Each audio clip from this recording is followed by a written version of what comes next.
Nah, penyakit gangguan metabolisme lemak pada anjing itu ya, terutama disebabkan adalah karena faktor sekunder. Jadi bukan semata-mata langsung akibat metabolisme lipid secara langsung gitu ya, bukan karena gangguan kekurangan enzim atau kelebihan enzim tertentu yang diperlukan untuk metabolisme lipid, tetapi terutama disebabkan karena faktor pakan ya. Jadi diet yang diberikan mungkin terlalu tinggi lemak, tinggi kolesterol yang menyebabkan hewan tersebut mengalami gangguan metabolisme yang berakhir pada penyakit diabetes mellitus ya. Jadi gejala yang tampak misalnya anjingnya mengalami diabetes mellitus. Nah, diabetes mellitus itu disebabkan karena tingginya kadar lemak pada pakan gitu ya, tingginya kadar lemak dalam pakan sehingga akumulasi trigliserida di dalam tubuh anjing itu sangat tinggi dan lama-kelamaan menyebabkan penyakit degeneratif diabetes mellitus ya. Jadi diabetes mellitus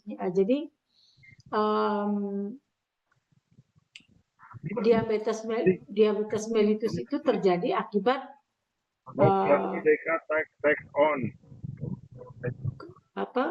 akibat patologis dari pakan yang diberikan, artinya diet yang diberikan terlalu tinggi lemak itu misalnya ya, terlalu tinggi lemak sementara anjingnya tidak dilepas liarkan, misalnya hanya dikandangkan saja atau tidak diberi kesempatan untuk olahraga, sementara pakan yang diberikan mungkin dalam jumlah banyak dan komposisi lemaknya itu jauh lebih tinggi dibandingkan protein gitu ya, sehingga anjingnya lambat laun mengalami diabetes. Nah, diabetes itu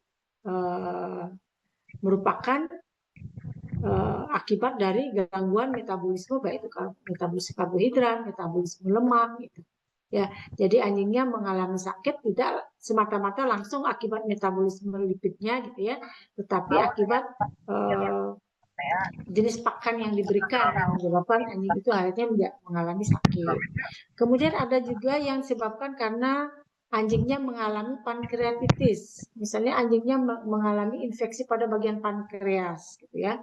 Nah, infeksi pada bagian pankreas jika sampai menyebabkan kerusakan pada sel-sel beta pankreas, di mana kalian mungkin semua juga tahu bahwa sel beta pankreas itu fungsinya adalah untuk menghasilkan hormon insulin. Nah, kalau pankreasnya mengalami infeksi sampai menimbulkan kerusakan sebagian besar dari sel beta pankreas, sehingga anjing tersebut akan menurun produksi insulinnya. Ya, kalau sementara makannya misalnya tinggi lemak, tinggi karbohidrat, tentunya tidak bisa dimetabolisme dengan baik dan ujung-ujungnya menyebabkan anjing itu mengalami hiperglikemia, jadi tingginya kadar glukosa dalam darah ya, yang selanjutnya anjing tersebut mengalami diabetes mellitus juga ya. Penyebab lain juga karena tingginya kadar gula dalam darah, akibatnya ya, selain diabetes mellitus gitu ya, akibatnya tentunya akan terjadi pengentalan darah ya, karena glukosa terus beredar dalam darah, kemudian secara tidak langsung dia akan menyebabkan kolesterol gitu ya, kolesterol yang beredar dalam darah juga meningkat yang lambat laun ya, jika pembuluh darahnya mengalami infeksi begitu ya,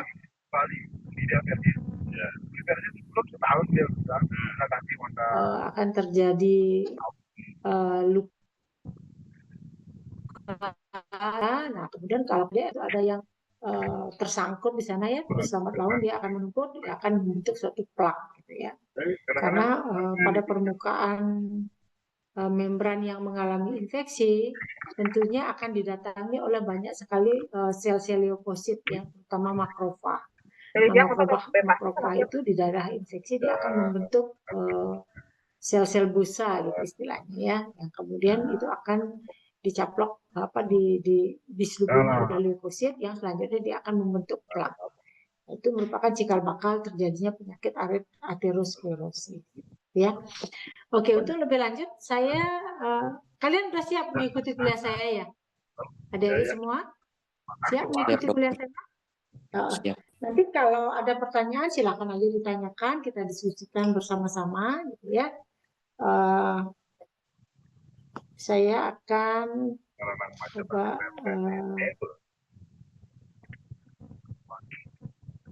nggak mau lah, bisa dilihat ya materi kuliah saya. Jadi ya materi ini saya ambil dari jurnalnya Mark Johnson ya. Jadi jurnal beliau membahas tentang hiperlipidemia pada anjing ya, di mana hiperlipidemia ini disebabkan akibat gangguan metabolisme lipid ya. Jadi kita bahas satu kasus di anjing. Nah, lipid disorder atau gangguan lipid sekunder itu terjadi pada anjing akibat dari penyakit endokrin. Nah, gangguan lipid ini banyak disebabkan karena ketidakseimbangan endokrin ya, sistem hormonal. Ya, kemudian bisa juga disebabkan karena penyumbatan pada saluran hepar gitu ya. Jadi sehingga cairan empedunya itu tidak lancar bisa keluar, jadi terjadi penyumbatan yang disebut dengan cholestatic liver ya. Jadi saluran yang tempat mengalirnya garam-garam empedu gitu ya, seharusnya hati dia akan memberi respon ke kelenjar empedu untuk mengeluarkan empedunya ya, melalui ductus choledochus gitu ya. Nah, ternyata saluran itu kalau mengumbat, tersumbat, ya, mengalami statis, nah itu juga akan mempengaruhi bagaimana hati bisa melakukan proses metabolisme. Ya, seperti kalian sudah ketahui bahwa hati itu merupakan organ yang paling lengkap tempat terjadinya metabolisme. Ya. Kemudian disebabkan juga oleh penyakit yang namanya protein losing nephropathy, ya. Jadi kerusakan atau gangguan kemampuan ginjal dalam menyaring gitu ya, terutama yang dilakukan oleh sel-sel glomerulus gitu ya. Jadi sel glomerulus itu gagal dalam menyaring protein-protein protein yang seharusnya diserap kembali tetapi diloloskan gitu, terbuang melalui urin. Kalau protein itu kan tentunya dia nggak bisa melewati glomerulus karena protein adalah molekul besar, tapi ketika glomerulusnya udah rusak ya protein-protein yang seharusnya diserap kembali tetapi terbuang melalui urin ya. Nah, kalau penyakit atau gangguan metabolisme lipid yang secara langsung ditemukan pada anjing itu terutama adalah penyakit-penyakit keturunan, adalah penyakit herediter. Nah, penyakit herediter ini umumnya disebabkan karena ada defek atau kelainan pada salah satu enzim ya, pada salah satu enzim yang berperan dalam proses metabolisme lipid ya. Nah, biasanya adanya gangguan lipid gitu ya. Gangguan metabolisme lipid dalam tubuh hewan itu merupakan petunjuk atau faktor risiko adanya penyakit lainnya ya. Karena gangguan metabolisme lipid itu banyak sekali efek sampingnya gitu ya. Bagaimana ketika lipid tidak bisa disimpan, bagaimana ketika lipid tidak bisa dimetabolisme, dia tentunya akan menimbulkan dampak-dampak patologis gitu ya, yang mudah dilihat dari gejala klinis si anjing. Kalau gejala klinis gangguan lipid sekunder itu terutama akibat ketidakseimbangan pakan, ya, ketidakseimbangan pakan, gangguan endokrin, ketidakseimbangan homeostatik lipid di dalam plasma. Ya, jadi tidak hanya cairan tubuh saja yang harus homeostasis di dalam tubuh, tetapi lipid yang ada di dalam plasma itu juga harus berada dalam fase kesetimbangan gitu ya. Nggak boleh kalau kolesterolnya terlalu tinggi dalam plasma, lambat laun apa yang terjadi? Ya tentunya akan terjadi penimbunan plak pada pembuluh darah gitu ya. Kemudian hati akan kerjanya sangat berat gitu ya dalam memetabolisme kolesterol. Nah, kolesterol itu di dalam tubuh tidak hanya jadi pengukuran kolesterol dalam tubuh itu ya tidak semata-mata hanya disebabkan karena dari makanan yang kita makan gitu ya. Tapi kolesterol di dalam tubuh itu juga dihasilkan oleh organ hati gitu ya. Jadi sekurus-kurusnya orang gitu ya. Sekurus-kurusnya orang gitu atau pakannya dia misalnya diet keras sekali dietnya gitu ya, sama sekali nggak makan gorengan, semua rebus-rebusan gitu, dia tidak akan kekurangan kolesterol ya. Karena apa? Karena organ hatinya dia bisa menghasilkan kolesterol. Tetapi yang justru lebih bahaya adalah ketika kita terlalu banyak mengkonsumsi makanan yang mengandung kolesterol gitu, seharusnya dalam jumlah banyak. Nah, itu yang menyebabkan efek patologis gitu ya. Jadi ketika terjadi ketidakseimbangan homeostatis lipid di dalam plasma, nah itulah yang nantinya menyebabkan gangguan lipid secara keseluruhan.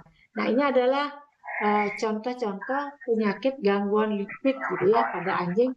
Kalau yang primer berarti penyakit ini merupakan penyakit genetik ya. Jadi secara genetik dia memang diturunkan, memang mempunyai kelemahan atau gangguan dalam metabolisme lipid. Nah, contohnya adalah idiopatik hiperlipidemia pada jadi secara menyeluruh dan dalam waktu cepat.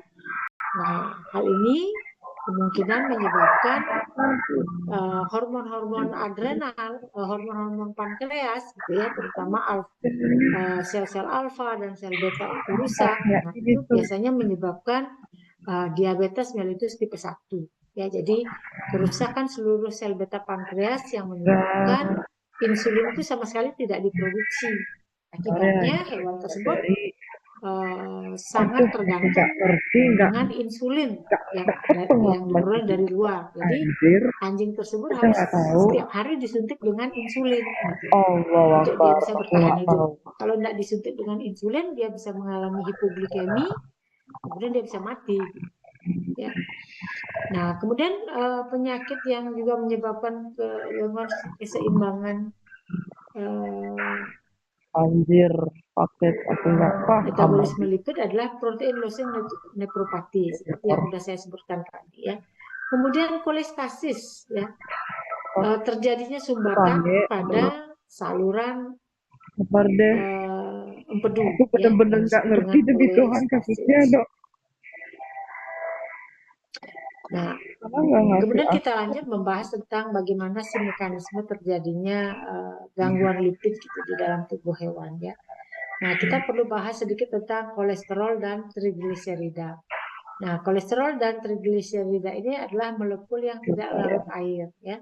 Sehingga dalam plasma agar bisa ditransport melalui pembuluh darah, dia harus terikat dalam satu lipoprotein yang larut air. Jadi kolesterol dan trigliserida yang ada di pembuluh darah itu dia nggak akan bisa, kalau dia tidak dibantu oleh lipoprotein, dia tidak akan bisa berjalan sepanjang pembuluh darah ya. Jadi kolesterol, trigliserida, jadi sebelum masuk ke pembuluh darah, ketika dia masuk ke pembuluh darah, dia berada dalam bentuk misel ya. Kemudian misel masuk ke pembuluh darah, dia akan bertemu dengan lipoprotein ya. Nah, misel berikatan dengan lipoprotein, baru kemudian bisa larut atau terbawa sepanjang pembuluh darah ya. Nah, ada 4 jenis lipoprotein yang berperan untuk mengangkut lipid di dalam pembuluh darah ya, yaitu ada kilomikron, ada VLDL, variable density lipoprotein, ada LDL, low density lipoprotein, high density lipoprotein, HDL. Jadi itu adalah tipe-tipe lipoprotein yang ada di pembuluh darah yang berfungsi untuk mengangkut kolesterol dan trigliserida. Kalau manusia ya ada perbedaan sedikit. Manusia dia memiliki 2 tipe molekul HDL, yaitu HDL2 dan HDL3. Sementara kalau pada anjing dia memiliki HDL2 dan HDL3. Nah, tentunya perbedaan ini berdasarkan tipe-tipe lipoprotein yang mengikatnya, ya, yang mengikat lemak tersebut. Ya, kemudian lipoprotein di dalam plasma dia akan berbentuk spheric, ya, seperti agak pipih gitu ya. Memiliki outer itu bagian pembungkus luar dan bagian dalam. Bagian pembungkus luar yaitu memiliki bagian yang bersifat hidrofilik, ya, berani dengan air, dan bagian dalam bersifat hidrofobik. Di bagian dalam yang hidrofobik itu terdiri dari kolesterol, kolesterol bebas, apoprotein, dan fosfolipid. Apoprotein itu perannya sebagai kofaktor, ya. Jadi bagian luar dari lipoprotein itu disebut dengan apoprotein, itu berperan sebagai kofaktor.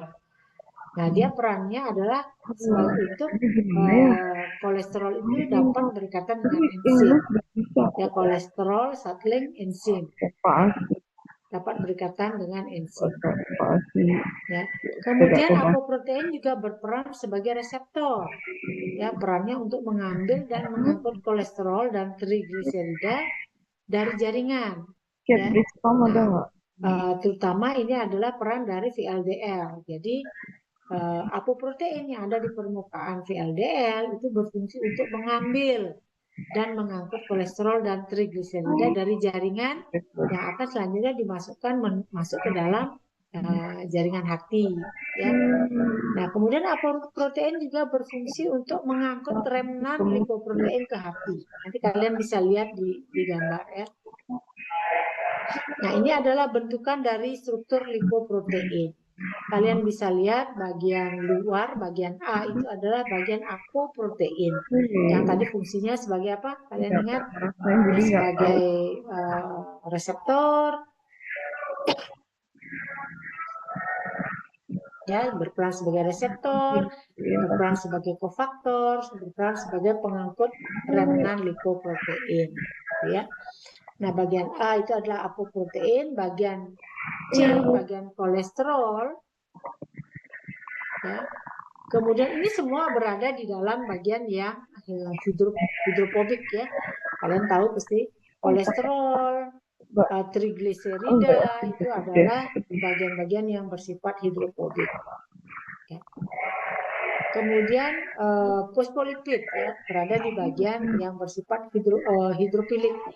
Maaf, di sini kolesterol karena yang bersifat hidrofobik itu adalah ester kolesterol, ya.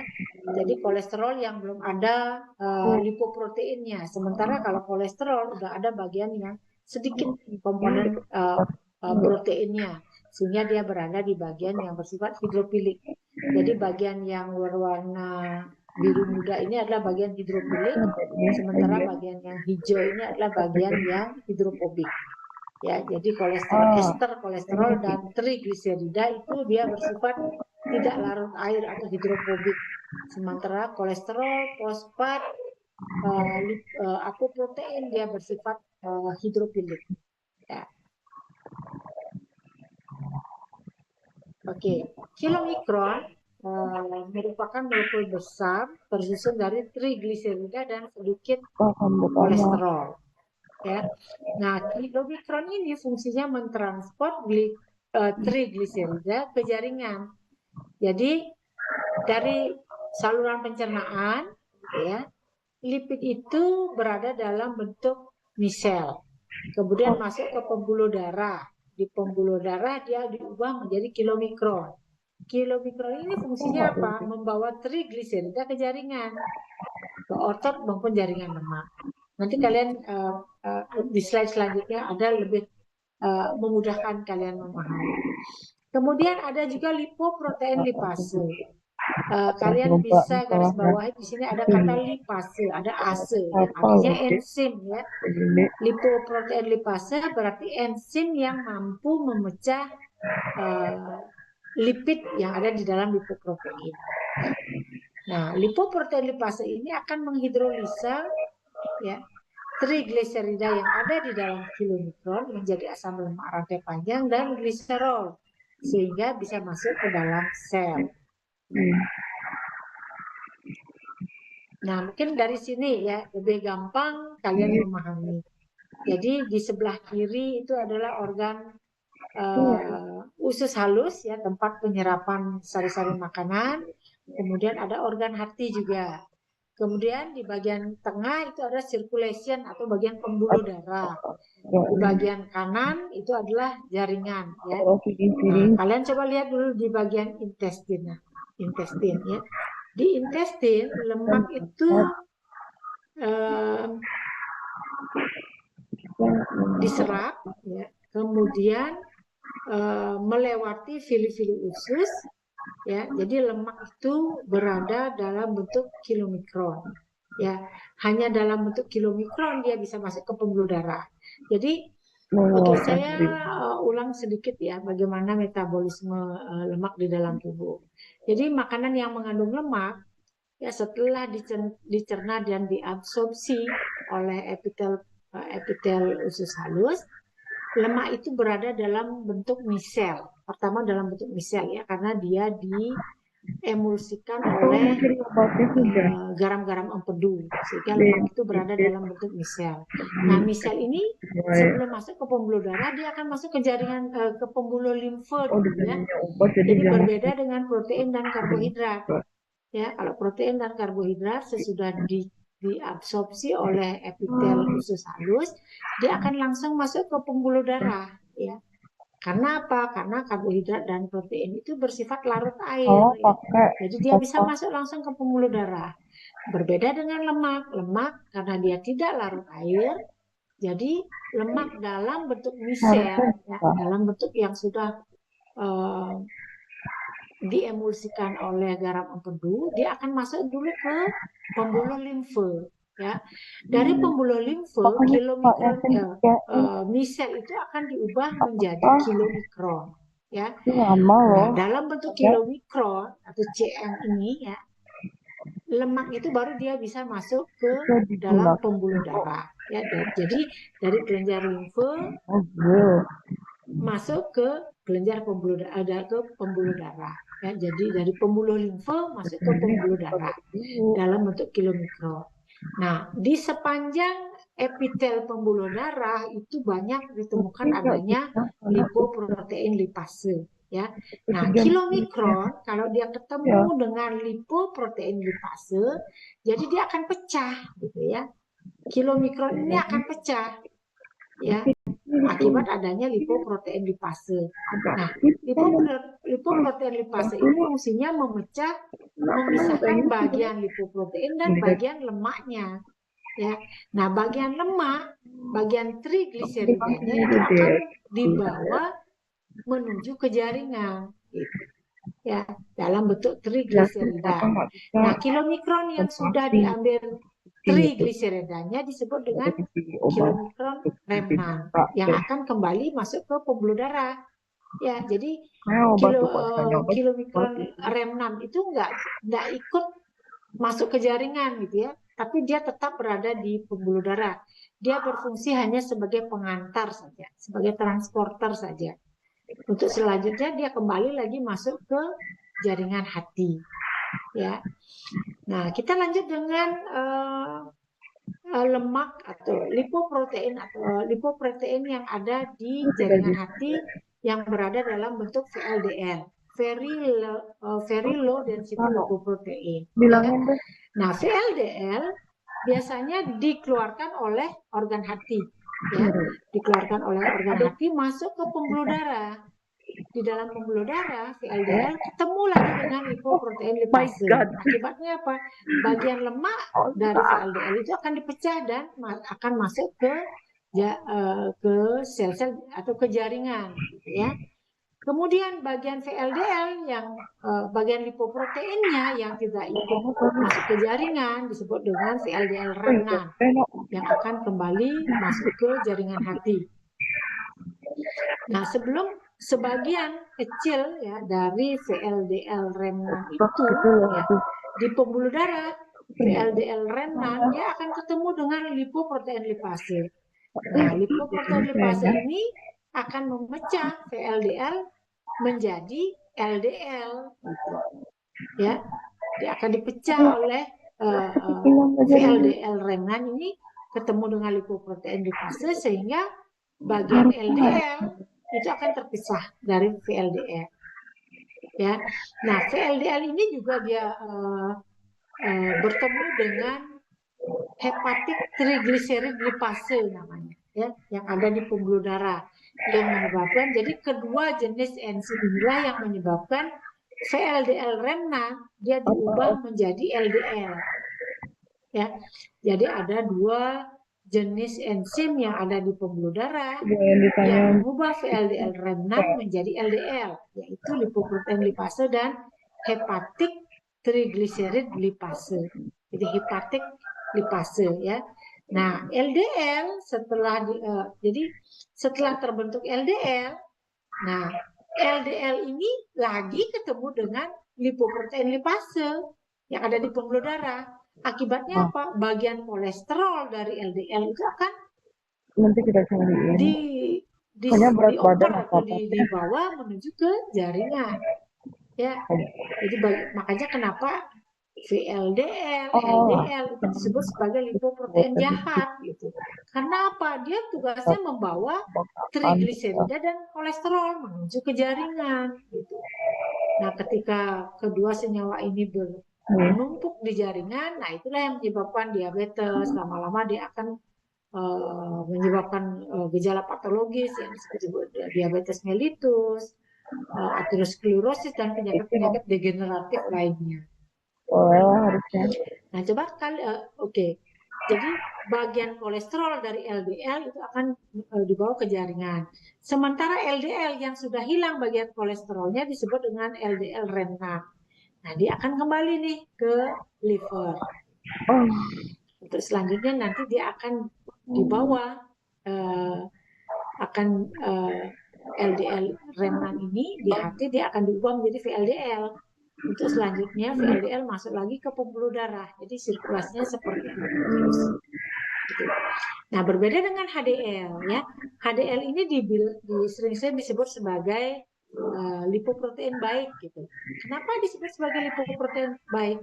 Karena HDL ketika dia masuk ke pembuluh darah, gitu ya, dia akan ketemu dengan enzimnya yang namanya lecithin kolesterol asil transferase. Jadi setelah bertemu dengan enzim ini, ya, natif HDL itu akan diubah menjadi HDL3, di mana HDL3 ini perannya akan menarik kolesterol dari jaringan. Ya, jadi kolesterol yang berlebih di jaringan akan ditarik oleh HDL, dibawa masuk ke pembuluh darah, ya, kemudian dibantu pula oleh HDL1 gitu. Ya, kolesterol ini akan dibawa menuju ke jaringan hati. Nah, di jaringan hati kolesterol ini akan dirombak, ya. Sebagian digunakan sebagai bahan baku untuk pembentukan garam-garam empedu. Ya, sebagian lagi kolesterolnya akan masuk ke VLDL. Gitu. Nah, inilah sebabnya kenapa HDL itu disebut sebagai lipoprotein baik, gitu ya. Karena dia mampu menarik kolesterol yang berlebih di jaringan, dibawa masuk menuju ke jaringan hati. Nah, di hati kolesterol akan dirombak. Gitu. Makanya kenapa ketika cek darah gitu ya, kalau kadar HDL-nya tinggi itu berarti bagus, ya. Jadi orang tersebut pasti tidak kelebihan kolesterol gitu ya, kalau HDL-nya tinggi. Karena HDL yang berlebih di jaringan itu sudah diangkut, ditarik oleh HDL3 dibawa menuju hati untuk dirombak. Nah, jadi beginilah mekanisme bagaimana lemak itu dibawa gitu ya, perjalanannya gitu ya, dari jaringan usus, hati, pembuluh darah, dan jaringan otot maupun jaringan adiposa. Nah, biasanya yang menyebabkan gangguan metabolisme lemak, mekanisme turnover lemak di dalam tubuh itu biasanya kalau pakan yang diberikan tinggi lemak, nah disinilah VLDL-nya akan tinggi, LDL-nya akan tinggi, HDL-nya akan rendah dia. ya. Nah, ketika VLDL tinggi, LDL tinggi, konsekuensinya apa? Trigliserida dan kolesterol yang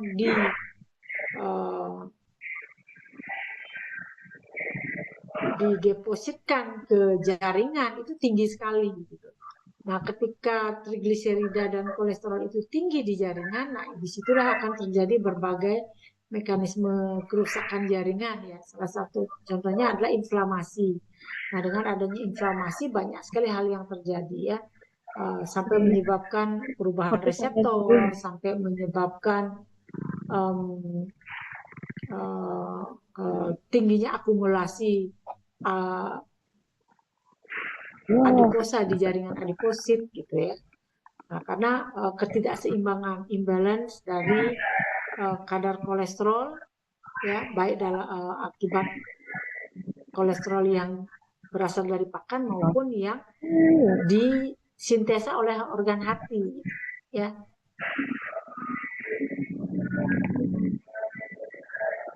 Oke. Sampai di sini ada pertanyaan Adik-adik? Aku belum paham ke belakangan sih. Kok coba belum bisa jadi keterangan gambar tadi silakan kalian baca juga penjelasannya di gambar 2 ini ya. Nah, selanjutnya peningkatan lipid, plasma lipid ya, yang sering ditemukan pada anjing yang jarang bergerak atau dikandangkan ya. Jadi suatu saat ketika kalian menjadi dokter hewan, kalian juga perlu memberikan penjelasan kepada klien pemilik anjing gitu ya, bahwa konsekuensi kalau anjingnya dikandangkan, kemudian tidak rajin diajak jalan-jalan gitu, nggak sering dikasih kesempatan untuk bergerak, konsekuensinya nanti kadar lipid dalam plasmanya itu cenderung tinggi ya. Karena apa? Karena lipid yang berlebih itu ya mungkin sudah disimpan dalam bentuk jaringan adiposa, anjingnya udah gemuk. Nah, karena anjingnya sudah gemuk, kemudian pakannya, dietnya tinggi lemak, akibatnya apa? Plasma lipidnya juga tinggi gitu ya. Jadi kalian mungkin nanti setelah jadi dokter hewan praktisi itu ya, kalian bisa membandingkan kadar bagaimana warna plasma gitu ya, serum ataupun plasma dari anjing-anjing yang obesitas bandingkan dengan anjing yang sedang maupun kurus. Itu kalian bisa lihat tuh bagaimana lipid dalam plasma. Saya udah pernah membuktikan dulu ya, waktu saya penelitian, saya mengambil darah anjing di daerah Sukowana, Kintamani gitu ya. Jadi beberapa anjing liar gitu, anjing yang mereka pelihara dan dilepas liarkan, kadang dia anjing-anjing itu berebut makanan dengan babi yang dipelihara oleh pemiliknya gitu ya. Jadi terkadang sisa-sisa pakan babi itu dikasih ke anjingnya. Nah, pakan babi itu dalam bentuk pelet ya. Jadi pelet yang kadar lemaknya tinggi. Nah, kalau di babi itu memang sengaja diberikan agar babinya cepat gemuk kan. Nah, ketika pakan itu diberikan ke anjing, nah konsekuensinya apa? Lipid plasmanya tinggi sekali kadar lemaknya ya. Di satu sisi mungkin pemilik anjingnya senang melihat anjingnya gemuk, tapi di sisi lain akan sangat berbahaya ya ketika kadar lipid plasmanya tinggi, itu konsekuensinya bisa silent killer ya, bisa aja anjingnya tiba-tiba mati mendadak gitu ya, akibat mungkin tanpa diketahui oleh pemiliknya anjingnya itu mengalami gangguan aterosklerosis kah, atau tiba-tiba dia mengalami stroke, atau mungkin otot-otot jantungnya mengalami distrofi atau pembesaran jaringan jantung gitu ya. Kenapa terjadi pembesaran bagian ventrikel dari jantung? Nah, ini biasanya disebabkan kalau kadar lipid plasma itu tinggi di dalam darah, biasanya darah itu akan mengalami pengentalan ya. Nah, akibat pengentalan Jadi aliran darah tentunya tidak selancar kalau darahnya itu encer. Ya, akibatnya apa? Akibatnya jantung harus memompa lebih keras lagi, ya, untuk memenuhi kebutuhan semua jaringan akan oksigen, nutrisi, dan zat-zat lain yang diperlukan. Nah, kalau kerja jantung itu terus-menerus dipacu dengan keras, lambat laun otot jantungnya itu akan membesar. Membesar, tetapi itu bukan berarti sehat ya. Nah, suatu saat dia akan mengalami kelemahan. Nah, ketika otot jantungnya tiba-tiba mendadak nggak mau berdenyut gitu, nah itu bisa menyebabkan anjingnya mati mendadak, ya. Nah, biasanya anjing itu jarang dia menunjukkan gejala klinis akibat gangguan lipid ya. Jadi secara ini ya visual kita lihat anjingnya ya udah sehat-sehat aja, gemuk, lucu gitu ya. Jadi kalau sekarang harapan saya ya kalian udah dapat pelajaran ini, ketika kalian melihat anjing gemuk, kelihatannya lucu, kalian mindsetnya agak harus berubah sedikit gitu ya. Kalau anjingnya gemuk, gembul, aduh gimana nih kondisi plasma lipidnya gitu, tinggi nggak lipidnya.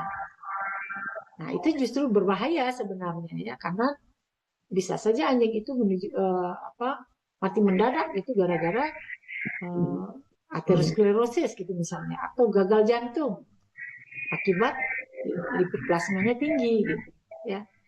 Kemudian untuk kita bisa tahu bahwa anjing itu sehat atau tidak, ya, apakah dia mengalami gangguan lipid atau tidak, hanya bisa dilihat dengan uji laboratorium, harus cek darah. Gitu ya. Nah, ketika kadar kolesterol dan trigliseridanya meningkat, dapat diasumsikan bahwa lipoprotein pengangkut molekul tersebut juga tinggi kadarnya, ya kan?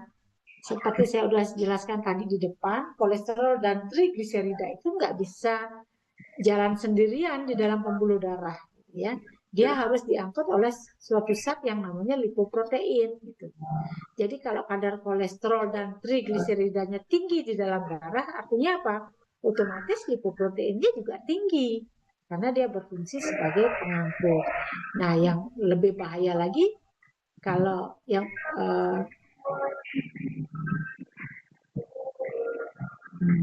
lebih banyak darah, kadar LDL-nya tinggi gitu. Nah, kalau kadar LDL tinggi artinya apa? Otomatis kolesterol dan trigliseridanya pasti tinggi. Ya, seperti gambar yang tadi, karena low density lipoprotein ketika dia bertemu dengan lipoprotein lipase, dia akan dipecah menjadi kolesterol, dipecah menjadi trigliserida, sementara LDL remnantnya dia kembali ke pembuluh darah. Ya. Nah, biasanya ketika pengujian darah yang paling sering dilihat adalah kadar kolesterol dan trigliserida, ya. Jarang orang ngecek kadar lipoprotein gitu ya. Kadar lipoproteinnya berapa sih gitu. Tapi yang orang lebih khawatirkan adalah kadar kolesterol dan trigliserida. Padahal nilai ini kan sebanding gitu ya antara kolesterol dan trigliserida karena pengangkutnya adalah lipoprotein. Nah, ketika kadar kolesterol dan trigliserida kedua-duanya ini tinggi konsentrasinya dalam darah, inilah yang disebut sebagai hiperlipidemia, ya. Tingginya kadar lipid di dalam darah, terutama kolesterol dan trigliserida, ya. Nah, kalau hiperlipoproteinemia, dari namanya itu kalian udah bisa menjelaskan hiper itu artinya banyak atau tinggi jumlahnya, lipoprotein ya lipoprotein, anemia berarti berada di dalam pembuluh darah ya. Nah, hiperlipoproteinemia itu sebenarnya sama maknanya dengan hiperlipidemia ya. Oke. Nah, hiperlipoproteinemia ini lebih tepat ya digunakan kalau pengujian yang kita lakukan adalah pengujian kadar lipoprotein dalam darah. Ya, kalau kadar lipoprotein dalam darahnya tinggi disebut hiperlipoproteinemia, kalau rendah disebut dengan hipolipoproteinemia. Tapi kalau kadar lemak secara umum di dalam darah lebih sering disebut sebagai hiperlipidemia. Ya. Jadi saya harap kalian paham betul dengan istilah-istilah ini ya. Jadi bisa kalian pahami berdasarkan asal kata dari penamanya. Nah, biasanya indikator utama terjadinya hiperlipidemia itu kita bisa lihat dari kekentalan dan warna plasma, dari turbiditas ya. Jadi plasmanya itu dia akan mengental seperti jelly gitu ya, jelly yang berwarna keruh ya. Kemudian plasmanya juga berwarna keruh, bahkan cenderung keputihan gitu. Itu disebabkan karena tingginya kadar lemak di dalam darah. Nah, kalian juga ketika cek lab gitu ya, kalian untuk diri sendiri nih. Ketika cek lab, kalian bisa lihat waktu ditarik darah kalian, diambil darah kalian, itu kan kelihatan tuh di spike ya, warna darah kalian tuh kalian bisa lihat. Kalau darahnya hitam, gitu, kalian boleh curiga, aduh kadar kolesterol saya masih tinggi. Tapi ketika warnanya tuh merah, bahkan merah cerah, nah kalian bisa sedikit lega gitu. Wah, saya kayaknya kolesterolnya nggak tinggi-tinggi, tidaklah tinggi gitu ya. Tapi kalau warna darahnya hitam, merah tapi agak hitam gitu, kalian boleh curiga ya. Nah, kemudian dari sisi molekul lemak gitu ya, kalau molekul kilomikron itu lebih besar dan lebih ringan dibanding VLDL. Nah, justru warna putih keruh yang kita lihat di plasma itu sebenarnya lebih mencirikan tingginya kadar kilomikron di dalam plasma ya. Jadi kilomikron yang belum ketemu dengan lipoprotein gitu ya. Ketika itu kita ambil gitu ya, melalui pengambilan darah, justru tingginya kadar kilomikron inilah yang menyebabkan plasma darah yang kita ambil itu berwarna keruh putih gitu ya. Nah, secara umum peningkatan kadar plasma di atas 300 mg per desiliter disebut sebagai hiperlipidemia. Ya. Nah, kalau antara 300 sampai 500 mg per desiliter itu disebut peningkatan sedang, 500 sampai 750 moderat. Kalau di atas 750 itu sudah parah ya. Nah, kalau hipertrigliseridemia, dari asal katanya hiper ini trigliserid. Jadi tingginya kadar trigliserida dalam darah. Ya, jadi kisaran 150 sampai 400 itu termasuk menengah ya. Ini pada anjing ya. Kemudian antara 400 sampai 1000 udah peningkatan yang moderat. Di atas 1000 berarti udah berbahaya ya. Karena udah risikonya. Nah, ini kalian bisa lihat kalau yang bagian kiri itu adalah serum yang anjing yang sehat gitu ya, tidak mengalami hiperlipidemia. Nah, kalau yang di tengah ya mulai dia mengalami peningkatan kadar lemak di dalam serum. Sementara kalau yang di atas, ini yang paling kanan, nah ini udah bentuknya keruh, warnanya keruh, kemudian turbiditasnya kental ya. Kalau dibiarkan dia akan menggumpal membentuk jelly gitu ya. Tapi kalau yang sehat ini yang bening gitu ya, nggak ada butiran-butiran, nggak ada warnanya bening. Tapi kalau udah mulai keruh, nah itu indikasi bahwa terjadi peningkatan trigliserida maupun kolesterol di dalam darah. Ya. Begitu juga peningkatan kilomikron ya, yang bagian kanan itu tentunya terjadi peningkatan kilomikron sampai keruh gitu. Nah ini juga ya, jadi ini kilomikron test gitu ya. Kalau tadi serum ya, kalau yang ini adalah pengujian serum ya. Jadi keruhnya ini disebabkan karena trigliserida maupun kolesterol. Tapi kalau yang kilomikron test, nah ini nih, ya bagian kiri ini darah yang diambil yang sehat ya. Sebentar. Bagian kiri menunjukkan leukemik serum. dari anjing yang mengalami hipertrigliseridemia. Kalau yang bagian kanan setelah pemisahan serum dari clot. Jadi biasanya anjing yang mengalami hipertrigliseridemia, ya, tingginya kadar trigliserid atau kilomikron di dalam darah, biasanya bagian dari trigliseridanya itu akan menggumpal, membentuk clot ya. Nah, kalian bisa bayangkan kilomikron trigliserida itu kan ringan ya, molekul yang ringan dan dia tidak larut dalam air. Kalau dia berada dalam satu cairan, dia tentunya mengambil posisi di atas, gitu ya, dia akan naik mengambang. Gitu. Nah, kalau kilomikron sudah mengambang ke atas, ya, kilomikron dan trigliserida mengambang ke atas, kemudian cairan ini dibiarkan, lambat laun dia akan membentuk clot, menggumpal, gitu ya. Jadi kalau digoyang-goyangkan, gitu ya, dia akan bergetar-getar seperti agar-agar, gitu ya, seperti jelly.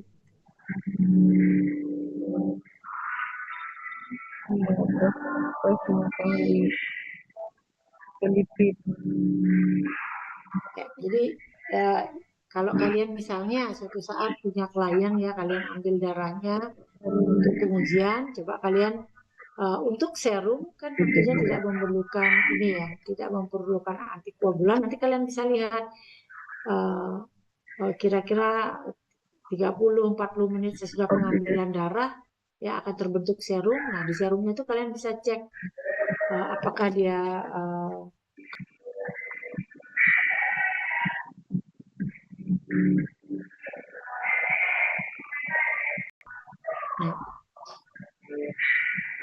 Nah, kalau misalnya ya kalian melakukan pengujian darah pada klien kalian, kalau kadar kolesterolnya itu lebih tinggi dari 750 mg per desiliter, nah ini biasanya merupakan predisposisi kalau anjing itu sudah atau akan mengalami aterosklerosis, gitu ya. Jadi dengan acuan ini kalian bisa duga tuh kalau kadar kolesterolnya di atas 750 mg per desiliter, artinya anjing ini sudah mengalami merupakan predisposisi atau pemicu terjadinya aterosklerosis. Nah, anjing yang sudah mengalami aterosklerosis itu 53 kali lebih rentan akan mengalami diabetes mellitus. Ya, jadi hal ini sama juga pada manusia ya. Kalau kadar kolesterol kita lama terus-terusan tinggi dalam waktu lama gitu ya. Nah, cepat atau lambat dia merupakan cikal bakal terjadinya diabetes mellitus. Ya.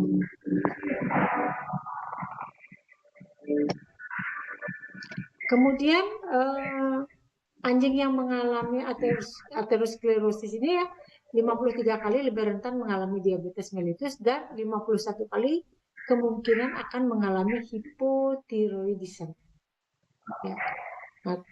Nah, mungkin ini perlu kita cari lagi bagaimana tingginya kadar kolesterol di dalam darah menyebabkan hipotiroidisme pada anjing. Ya.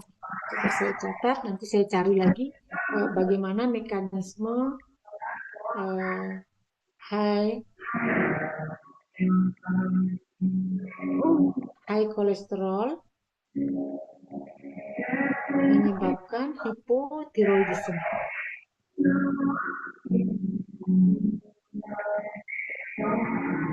Nah, kalian juga coba cari nanti ya bagaimana kaitan tingginya kadar kolesterol di dalam darah anjing menyebabkan memicu terjadinya hipotiroidisme. Ya.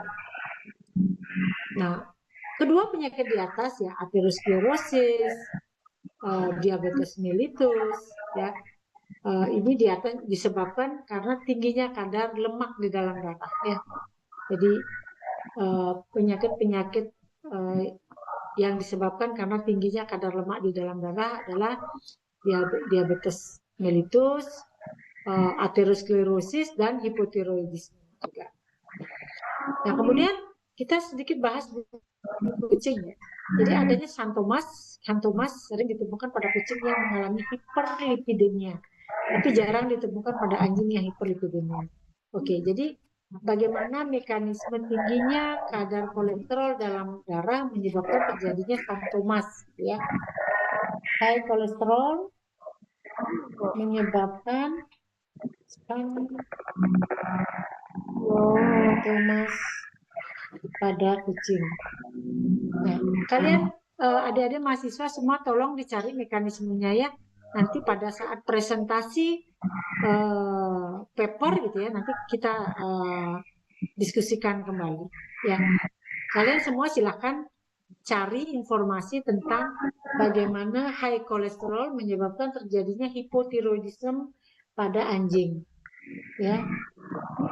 Begitu juga high kolesterol menyebabkan terjadinya santomas pada kucing. Jadi tolong dicari itu bagaimana mekanisme terjadinya ya. Nanti kita diskusikan pada saat kita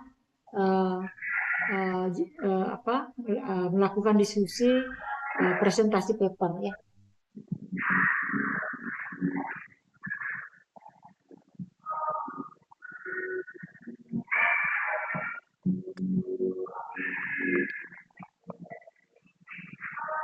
Oke, kita lanjut lagi. Oke, hipertrigliseridemia menunjukkan tingginya kadar trigliserida ya. Bisa juga ditunjukkan dengan gejala sakit ketika bagian perutnya dipalpasi ya, abdominal pain. Kemudian ada gejala muntah dan diare. Nah, tentunya gejala ini kan bukan gejala yang patognomonik ya. Bukan gejala spesifik dari suatu sakit tertentu. Jadi ini susah kita membedakan apakah abdominal pain-nya itu akibat adanya infeksi saluran pencernaan kah, akibat adanya benda-benda tajam yang tertelan kah, itu kita susah bedakan ya. Begitu juga dengan muntah ya, muntah dan diare susah kita bedakan bahwa ini disebabkan karena adanya hipertrigliserida. Kemudian biasanya anjing-anjing yang mengalami hipertrigliserida atau hiperlipidemia itu ya, yang paling mudah dilihat adalah pada retina matanya itu ditemukan adanya kabut ya, jadi ada kabut di sekitar retina, kayak orang kena katarak gitu ya. Jadi di sekitar retinanya itu tampak seperti ada kabut. Kemudian akan mengalami letargi, hepatomegali. Jadi terjadi pembesaran organ hati ya, karena penumpukan sel-sel lemak di dalam sel hati. Kemudian terjadi kejang juga ya. Nah, coba silakan cari informasi kenapa high lipid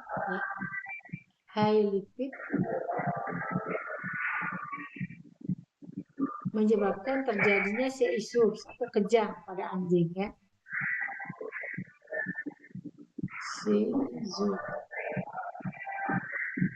kejang. Nanti silakan dicari ini bagaimana mekanisme tingginya kadar lipid di dalam darah menyebabkan terjadinya retina mengalami kabut gitu ya. Jadi tampak kabut di sekitar retina, kemudian terjadi letargi, hepatomegali dan seizure, kejang ya. Nanti kita cari silakan kalian cari dan kita diskusikan sama-sama. Saya juga akan mencari ini informasinya, kita nanti diskusikan kembali. Hepatomegali.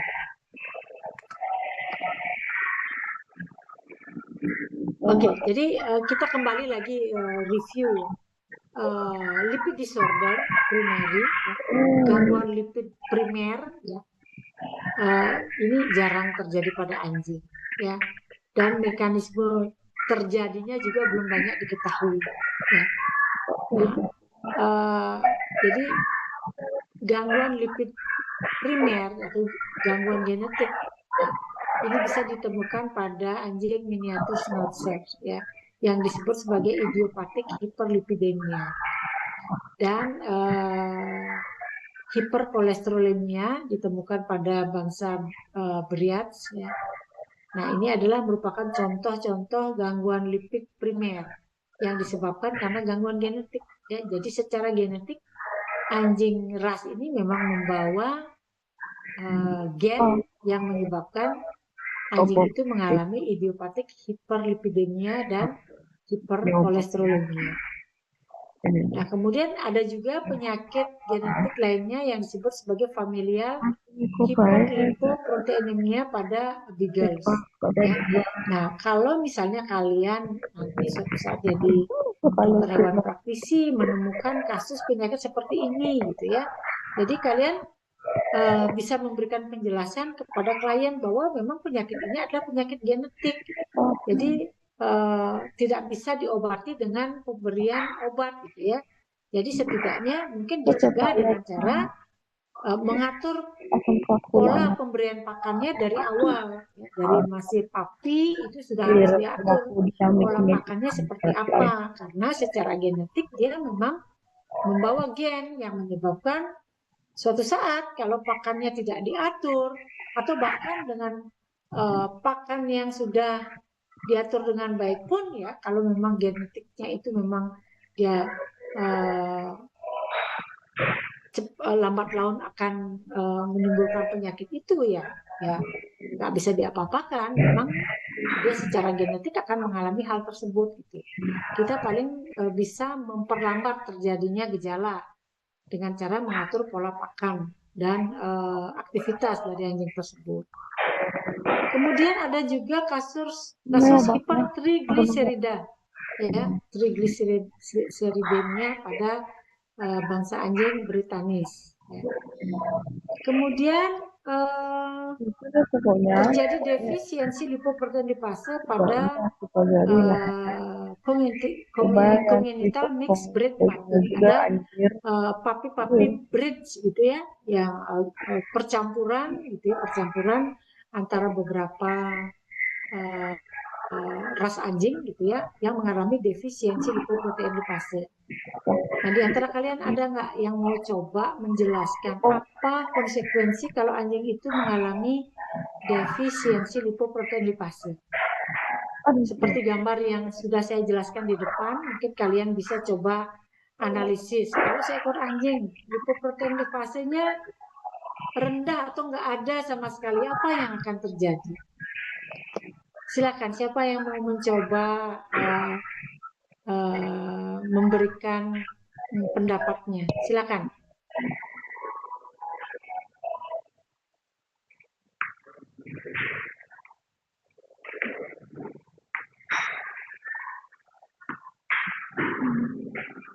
Silakan. Izin coba jawab, Dok, sebisa saya dan singkat saja. Oke. Namanya siapa, Dek? Oh, izin, Dok, saya Hania Zain dengan nomor 119. Ya, tunggu sebentar, Hania. Tunggu sebentar. Coba saya tanya dulu, Gusti Ayu Putu Cynthia Andara Devi. Ketemu penyakitnya tuh ada nggak orangnya? Positif namanya. Oke. Coba Cynthia Andara dulu jelaskan. Coba nggak kamu ada yang berikan pendapat? Salah. Baca dulu beritanya dia. Jika konsumsi anjing itu dengan kadar lipoprotein lipasenya rendah, itu dia akan mengalami adanya dampak metabolik dan organik. Misalnya kalau di mata itu misalnya ada penumpukan lipid gitu, dokter. Nomornya. Oke. Jadi kayak adanya nanti hepatomegali dan lipidosis hepatik, dokter. Oke. Oke, saya terima pendapatnya. Coba Hani. Ya, oke Hania, coba. Izin coba ya, Dok. Kalau tidak ada rendahnya lipoprotein lipase, berarti trigliserida ke jaringan juga berkurang dan mungkin cadangan energi tubuhnya juga kurang, Dok, menurut saya. Oke. Ya. Bagus pendapatmu. Jadi lipoprotein lipase itu kan justru dia yang berfungsi memecah LDL, VLDL, gitu ya. Nah, kalau yang bagian yang memecah itu nggak ada, konsekuensinya kolesterol dan trigliserida yang ke jaringan itu nggak ada, dan akan terjadi penumpukan, gitu ya, di pembuluh darah. Nah, itu kalau semua kolesterol, trigliserida, LDL, VLDL, HDL LDL semua numpuk di pembuluh darah. Nah, apa yang akan terjadi? Ya, oke. Jadi kebutuhan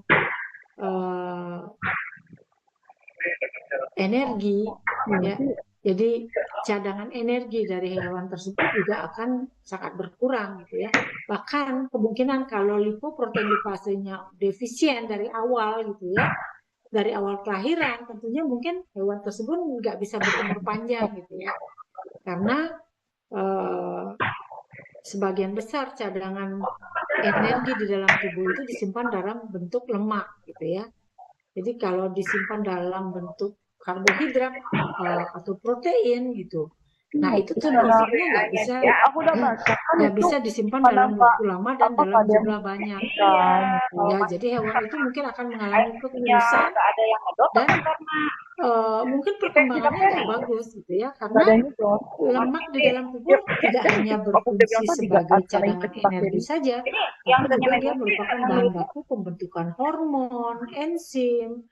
Dia berperan untuk melarutkan vitamin-vitamin yang larut lemak, gitu ya. Jadi secara metabolisme keseluruhan pasti terganggu hewan tersebut dengan defisiensi dari lipoprotein lipase, ya. Jadi makanya kalau papi udah mengalami seperti ini, kan umurnya nggak akan panjang. Tapi bisa jadi infeksi, makanya kamu tanya ada infeksi apa enggak. Nah, ini mungkin kalian untuk bisa untuk lebih bisa banyak mengenal, memahami ya hiperkolesterolemia pada bangsa Briars gitu. Silakan nanti kalian googling, cari-cari informasi tentang yang disebut sebagai Briard lipid retinopathy, ya. Jadi gangguan degeneratif yang mempengaruhi retina mata dari anjing. Ya. Nanti kalian coba cari informasi ini biar lebih detail dapat informasinya ya. Jadi tingginya kadar kolesterol di dalam darah pada anjing bangsa Briars itu menyebabkan terjadinya retinal pigment epithelial dystrophy yang disebut sebagai Briard lipid retinopathy. Ya, nah ini nanti informasi ini penting kalian dapatkan gitu ya. Kemudian kalian pahami secara detail gitu. Karena apa? Karena kepentingannya nanti pada suatu saat kalian jadi praktisi dokter hewan gitu ya. Kalau dapat pasien gitu ya seperti ini menunjukkan gejala di matanya kok ada kabut seperti kabut gitu yang melingkari sel-sel di selubung retinanya itu, kenapa ya ini gitu. Nah, kalau kalian udah coba mempelajari jenis penyakit ini, mungkin kalian nanti secara tidak langsung gitu ya sudah ingat kemungkinan dia mengalami hiperkolesterolemia. Nah, kalau kalian melihat gejala itu, kalian bisa aja coba minta cek darah gitu ya. Kalau memang kadar hiperkolesterolnya memang tinggi, berarti kebutaan yang terjadi pada anjing itu mungkin disebabkan oleh tingginya kadar kolesterol dalam darah. Ya. Kemudian deposisi droplet lipid di dalam sel retinal menyebabkan pigmented epithelium. Jadi epithelium retinalnya itu mengalami penebalan warna gitu ya, yang juga akan mempengaruhi penglihatan dari anjing, menyebabkan gangguan mata juga.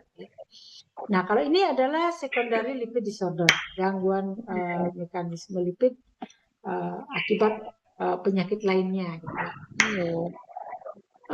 Penyebab utama terjadinya secondary lipid disorder adalah diet yang mengandung kadar lemak tinggi, karena adanya penyakit diabetes mellitus, adanya gangguan hiperadrenokortisem, hipotiroidisme, adanya infeksi akut pankreatitis, adanya penyakit protein leucemia nephropathy, dan cholestatic liver disease. Jadi penyakit-penyakit ini menyebabkan gangguan metabolisme lemak di dalam tubuh anjing. Ya, jadi dengan adanya penyakit ini, ya dia akan mempengaruhi bagaimana lipid itu di metabolisme di dalam tubuh. Ya. Jadi penyakit ini ketika kalian misalnya menemukan gejala-gejala klinis yang mengarah ke hiperadrenokortisem gitu ya. Misalnya kalian cek darah, cek hormonalnya, oh ternyata kadar hormon adrenalnya kok tinggi sekali. Kira-kira kenapa gitu. Nah, kalian coba cek, lihat lagi dengan kadar kolesterolnya, trigliseridanya, kadar LDL, VLDL. Nah, kalau itu tinggi, nah kemungkinan penyebab hiperadrenokortisemnya itu akibat dari gangguan metabolisme lipidnya, gitu. Ya. Kemudian hiperlipidemia, yang termasuk juga glycogen storage disease. Nah, ini glycogen storage disease sudah kita bahas ya pada penyakit gangguan metabolisme karbohidrat ya. Jadi penyakit glycogen storage disease tipe 1A pada koloni maltese. Nah, penyakit ini disebabkan karena gangguan genetik ya, defisiensi gen yang menjadi glukosa 6-fosfatase.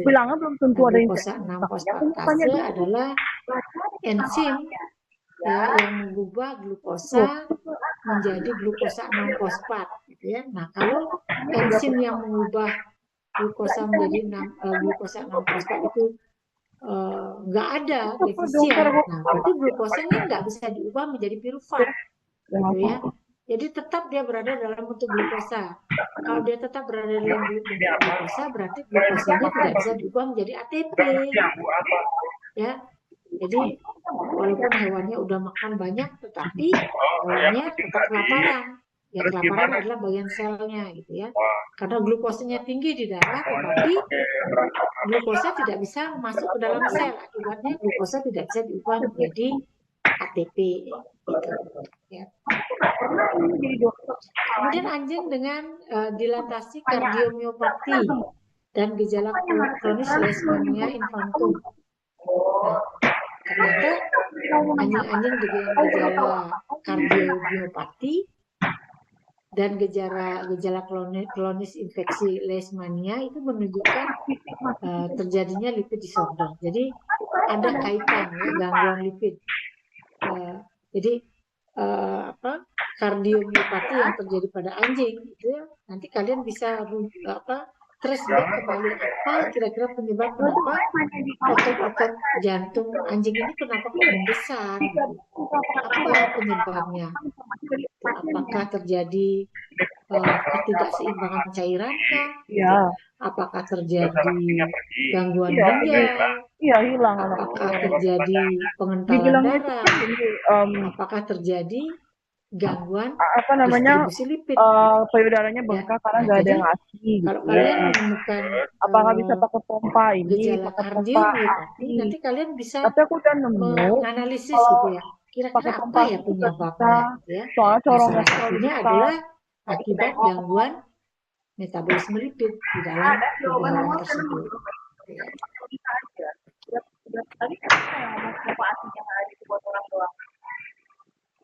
Nah, anjing yang mengalami diabetes sering menunjukkan hipertrigliserida dan hiperkolesterolemia.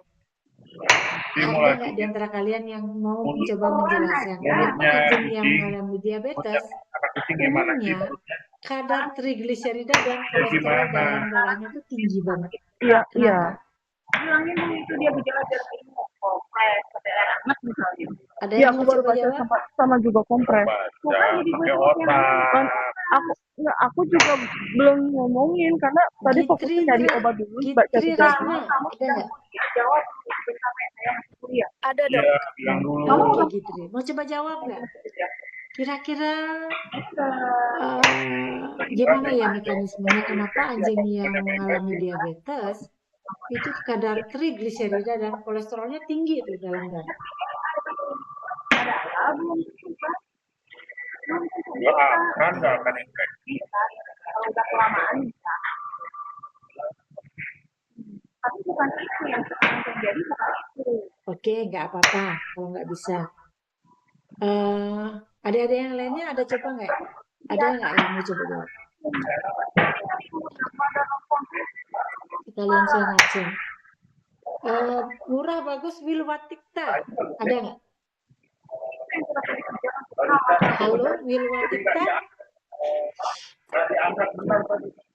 berarti nggak ada ya orangnya ya?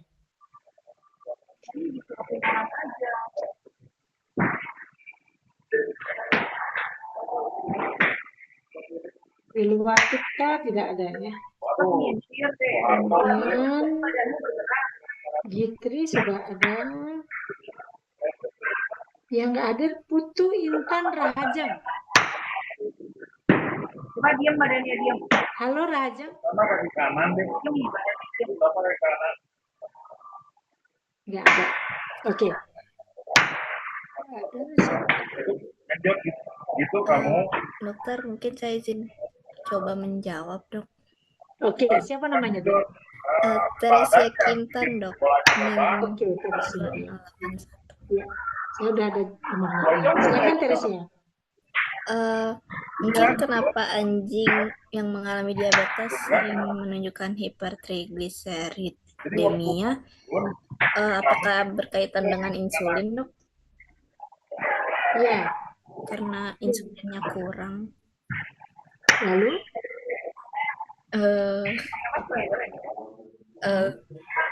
Apa ya dok? Saya juga masih belum bisa. Oke. Nggak apa-apa. Kalau diabetes tentunya kalau diabetes itu kan ada dua penyebab. Bisa saja kadar insulinnya yang turun sedikit jumlahnya, ya, sehingga glukosa yang bisa dimasukkan ke dalam sel itu sedikit, tidak mencukupi kebutuhan. Bisa juga karena resistensi insulin, jadi jumlah insulinnya banyak, tetapi tidak dikenali oleh reseptor yang ada di permukaan sel, sehingga glukosa yang ada di darah itu juga nggak bisa masuk ke dalam sel.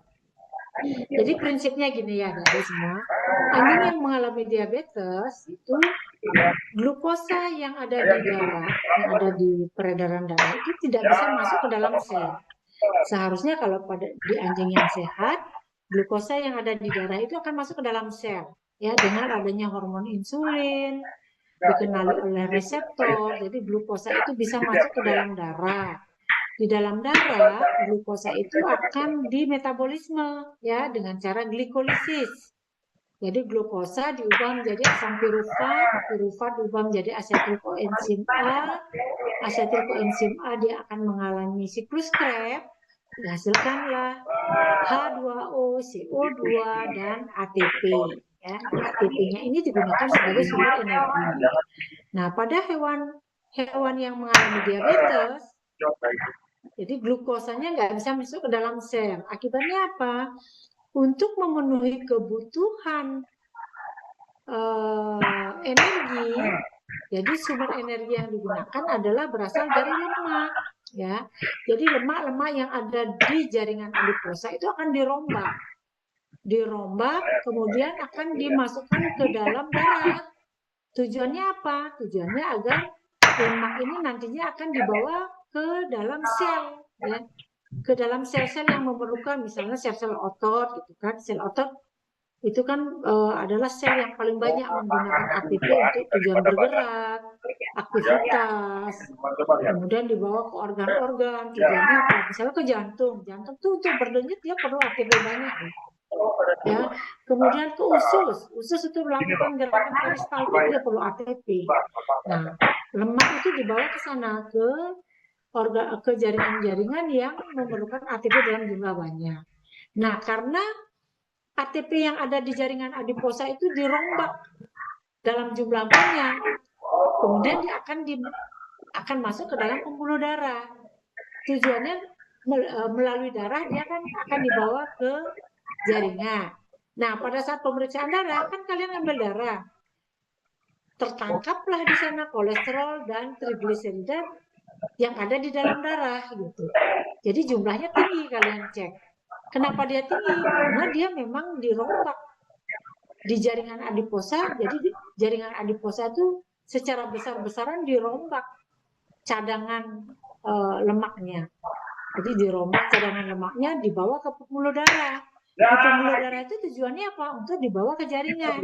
Nah, ketika kalian ngambil darah, yang ketangkap itu apa? Ya, cairan darah dan kolesterol dan trigliserida dalam jumlah tinggi. Gitu. Makanya kenapa pada anjing-anjing yang diabetes, kadar trigliserida dan kolesterolnya tinggi. Gitu.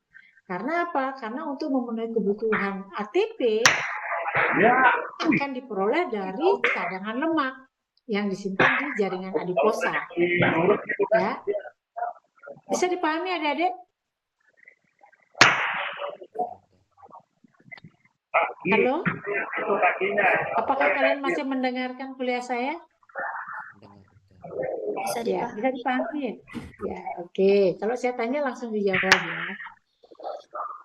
Kemudian hiperadrenokortisem menyebabkan hiperlipidemia pada anjing. Nah, ini saya minta kalian ya cari hiperadrenalin. Tingginya kadar hormon adrenal di dalam darah menyebabkan hiperlipidemia pada anjing. Nah, silahkan dicari mekanismenya ya.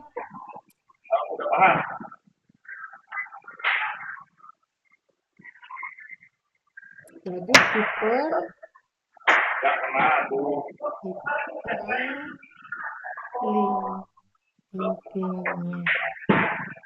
menyebabkan, jadi hiperadrenokortisem menyebabkan hiperlipidemia.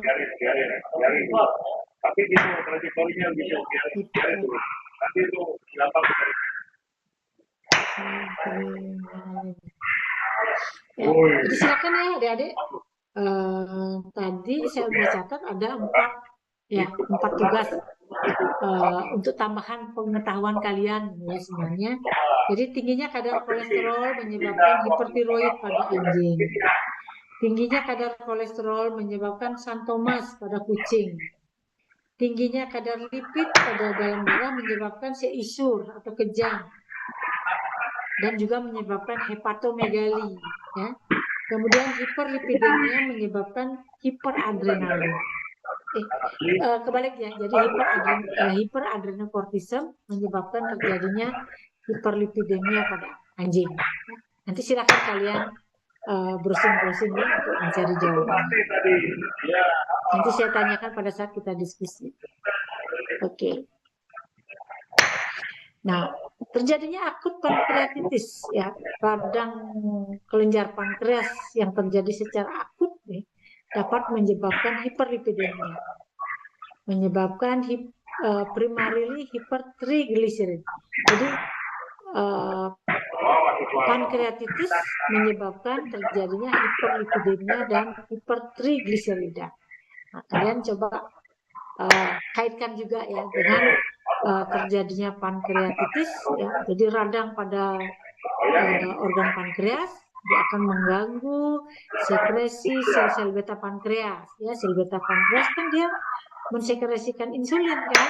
Nah, kalau insulin tidak disekresikan akibatnya apa? Jadi tubuh memerlukan untuk memenuhi kebutuhan ATP, dia akan rombak dari cadangan lemak yang ada di dalam jaringan adiposa. Nah, hal itulah yang menyebabkan terjadinya hiperlipidemia pada anjing yang mengalami akut pankreatitis. Ya, nah akut pankreatitis ini sering loh ditemukan pada anjing ya. Jadi nanti kalian misalnya pada saat koas gitu, ketika menguji darah pasien, ya, ternyata kalian temukan misalnya ada hiperlipidemia yang tinggi banget. Nah, kalian harus curiga tuh. Apakah anjing ini mengalami pankreatitis? Apakah anjing ini mengalami diabetes mellitus? Nah, itu silakan kalian cari itu. Ya, ada 2 kata kuncinya di sini, hiperlipidemia dan hipertrigliserida. Kalau dia tinggi, nah ada 2 kemungkinan, apakah akut pankreatitis atau diabetes mellitus. Ya. Nah, kemudian kerusakan fungsi eksokrin dari pankreas akan berdampak pada kerusakan sel-sel islet ya, sehingga terjadi penurunan kadar insulin dan ketidakseimbangan aktivitas lipoprotein. Nah, ini juga menjadi jawaban ketika pankreasnya mengalami radang. Nah, ketidakseimbangan aktivitas lipoprotein akibat kerusakan pankreas ya sorry, ini tidak berhubungan dengan yang di atas, jadi ini beda ya. Jadi ketidakseimbangan aktivitas lipoprotein lipase, ya, seperti yang sudah dijelaskan tadi ya, defek dari lipoprotein lipase atau rendahnya atau gangguan yang terjadi pada lipoprotein lipase, ini bisa terjadi akibat disekresikannya sitokin inflamasi yang terjadi pada kasus akut pankreatitis. Ya, tadi akut pankreatitis itu bisa juga bisa menyebabkan hiperlipidemia, hipertrigliserida, dan juga menyebabkan ketidakseimbangan aktivitas lipoprotein. Jadi lipoprotein yang mengangkut trigliserida, mengangkut kolesterol, itu jumlahnya mengalami gangguan. Ya. Nah, ketidakseimbangan lipoprotein lipase ini ternyata disebabkan karena adanya sitokin inflamasi yang dikeluarkan. Ya. Jadi ketika suatu sel atau suatu jaringan itu mengalami infeksi atau mengalami radang, gitu ya. Nah, biasanya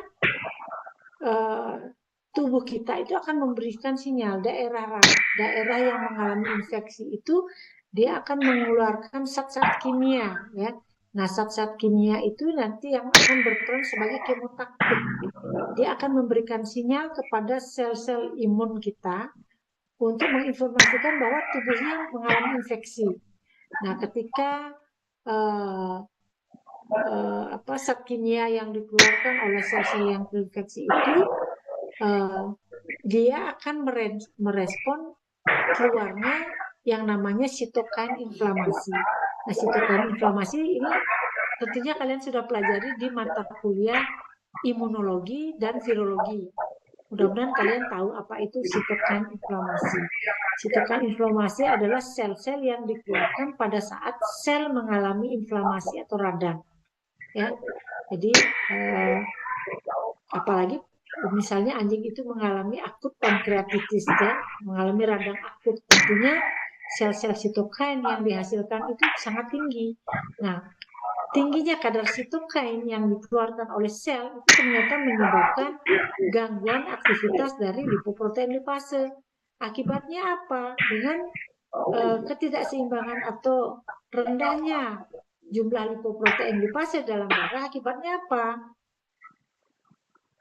LDL tidak bisa dipecah sehingga kolesterol tidak bisa disalurkan ke jaringan. Begitu juga dengan trigliserida.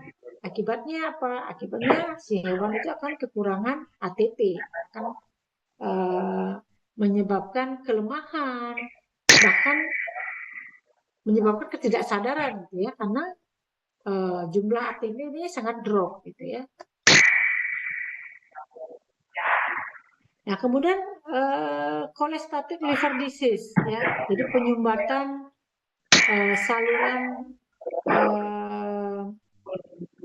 saluran empedu, gitu ya, yang terjadi di organ hati. Cholestatic liver disease dia akan memicu terjadinya hiperkolesterolemia. Kolesterol yang seharusnya masuk ke jaringan hati, tetapi dia terus beredar di dalam darah. Kenapa? Karena saluran kolesterol yang menghubungkan kolesterol dari pembuluh darah ke jaringan hati itu tersumbat, gitu ya, mengalami statis di sana. Akibatnya apa? Kolesterol yang ada di pembuluh darah tidak bisa dipindahkan ke jaringan hati, gitu ya, karena salurannya tersumbat, gitu ya. Nah, ternyata cholestatic liver disease menyebabkan hiperkolesterolemia. Nah, lipid disorder pada anjing, karena penyebabnya ada penyebab sekunder, maka terapi terbaiknya adalah perbaikan pola makannya, ya, karena penyebabnya sebagian besar disebabkan karena dari pakan, ya. Nah, perbaikan pakan merupakan terapi praktis yang tepat dan terbukti dapat menurunkan kejadian hiperlipidemia dan hipertrigliserida pada anjing. Jadi biasanya penyakit-penyakit gangguan lemak yang terjadi pada anjing itu bisa ditangani dengan mengubah pola pakan dari anjing tersebut, ya. Polanya diubah, komposisinya diubah, ya. Jadi perbandingan antara karbohidrat, protein, lemaknya itu diatur, gitu ya. Jangan agar si hewan itu tidak kelebihan kalori, ya, karena kalau kelebihan kalori dia akan simpan dalam bentuk lemak, yang lambat laun dia akan menyebabkan terjadinya penyakit degeneratif, ya. Nah, jadi ini petunjuk praktis terapinya ya kalau hewan sudah mengalami gangguan dan menunjukkan gejala klinis penyakit. Jadi rasio lemaknya ya di dalam pakan diusahakan di bawah 12% ya dari serat kering dari keseluruhan pakan. Kemudian untuk jalan cepatnya gitu ya untuk menangani tingginya kadar lemak di dalam darah, jadi hewan itu bisa dikasih obat niacin. Dosisnya 25-100 mg per hari. Kemudian bisa juga diberikan gemfibrozil, dosis 200 mg per hari. Nah, ini sudah terbukti ya digunakan pada anjing. Namun penggunaan obat tersebut di atas menimbulkan efek samping ya. Jadi adanya pruritus dan eritema ya, anjing. Kemudian, nah ini lumayan harganya agak mahal ya. Jadi anjingnya diberikan suplemen omega 3 ya. Jadi asam lemak omega 3 dan minyak ikan. Tujuannya apa? Tujuannya adalah untuk menurunkan kadar lemak di dalam darah. Tapi ini suplemennya lumayan mahal harganya ya. Tetapi terbukti dapat menurunkan kadar lemak di dalam darah. Karena omega 3 ini kandungannya apa? HDL-nya yang tinggi. Ya, high density lipoproteinnya tinggi, di mana HDL ini fungsinya menarik kolesterol yang ada di dalam jaringan, kemudian masuk ke pembuluh darah dan dibawa ke jaringan hati. Di jaringan hati kolesterol akan dirombak. Oke adik-adik, mungkin itu yang bisa saya sampaikan. Ya, semoga apa yang saya sampaikan ini bisa kalian pahami dan bisa bermanfaat untuk kalian nanti gitu ya. Ketika kalian menjadi praktisi, setidaknya ada pernah lewat lah di pikiran kalian, pernah kalian dengar gitu ya. Kalian dengar, kemudian kalau ingin memahami lebih lanjut, tentunya kalian silakan mencari sendiri informasi lebih banyak lagi terkait dari materi yang sudah saya sampaikan tadi. Oke, silakan adik-adik ada yang mau ditanyakan? Oke, jadi silakan kalian baca-baca lagi materi yang saya berikan dan tugas paper yang sudah saya bagi. Nanti kita diskusikan lebih banyak lagi pada saat kita kalian presentasi paper yang sudah dikerjakan. Ya, untuk waktu pengumpulan dan waktu presentasi sudah saya info ke Korti. Nanti silakan kalian diskusikan bersama Korti. Ya. Oke adik-adik, mungkin itu saja dari saya. Terima kasih atas perhatian kalian. Semoga apa yang saya berikan bermanfaat untuk kalian. Itu saja dari saya. Terima kasih. Selamat malam dan silakan lanjut aktivitas kalian. Salam. Terima kasih dokter.